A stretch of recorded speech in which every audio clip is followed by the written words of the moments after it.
कायदे से मुझे बोलना नहीं चाहिए। मेरे को जो है वो आदेश के ऊपर मैं यहाँ पर उपस्थित हुआ हूँ। मुझे मेरी मर्यादा और मुझे मेरी संस्कृति के बारे में मुझे ध्यान है। सरकार का आदेश हुआ, इस वजह से मैं आप सभी के सामने उपस्थित हूँ।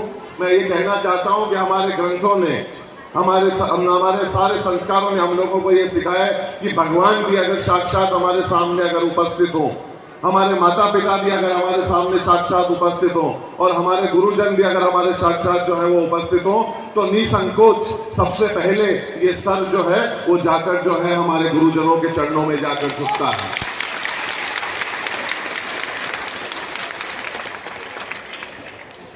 आपने जो मेवाड़ के बारे में जो बात फरमाई और जो कहा, उससे मेवाड़ अभिभूत है, गदगद है, कृतज्ञ है कि आपने जो है मेवाड़ को ये दर्जा दिया।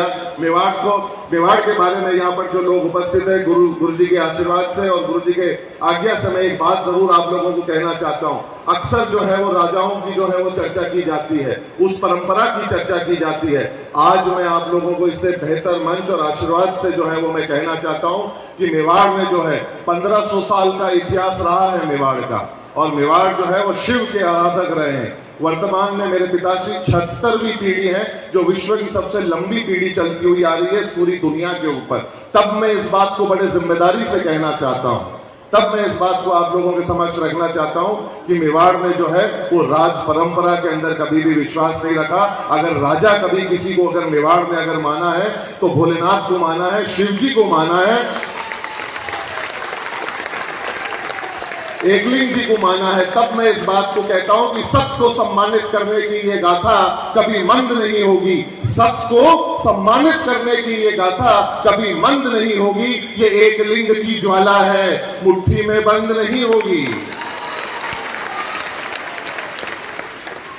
मैं पुनः बागेश्वर धाम सरकार का जो है वो बहुत बहुत धन्यवाद ज्ञापित करता हूं। आपने मुझे यह आदेश फरमाया, आपके श्री चरणों के अंदर मुझे जगह दिलाई, उसके लिए बहुत बहुत धन्यवाद। अंत में मैं मेवाड़ भूमि से आया हूं, पुनः 2 पंक्तियां कहकर अपनी बात को मैं विराम देता हूं। अन्य लोगों की तरह मेवाड़ में जो है अपने स्वाभिमान को कभी किसी खूंटे के ऊपर नहीं टांगा, गुलामी को जो है वो स्वीकार नहीं किया। तब इस जिम्मेदारी से मैं 2 पंक्तियां आप लोगों के साथ छोड़कर जाना चाहता हूं। अगर आपके हृदय को अगर ये छू जाए तो मुझे महसूस जरूर कराइएगा कि टूटने और बिखरने का चलन मांग लिया, हालात से शीशे का बदन मांग लिया। हम भी खड़े थे तकदीर के दरवाजे पर, लोग दौलत पर गिर पड़े, हमने वतन मांग लिया। बहुत बहुत शुक्रिया। नमस्कार।